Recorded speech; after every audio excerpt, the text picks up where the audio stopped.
একটি ছোট গ্রামে থাকত রহিম নামে এক মাছওয়ালা। প্রতিদিন ভোরে সে নদীতে যেত মাছ ধরতে, তারপর বাজারে গিয়ে মাছ বিক্রি করত। রহিম খুব সৎ মানুষ ছিল। সে কখনো বাসি মাছ তাজা বলে বিক্রি করত না। অন্য অনেক মাছওয়ালা বেশি লাভের জন্য মানুষকে ঠকাত, কিন্তু রহিম সব সময় সত্য বলত। একদিন রহিম নদী থেকে খুব কম মাছ পেল।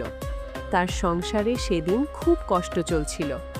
তবুও সে বাজারে গিয়ে যেটুকু মাছ পেয়েছিল সেগুলো সঠিক দামে বিক্রি করছিল।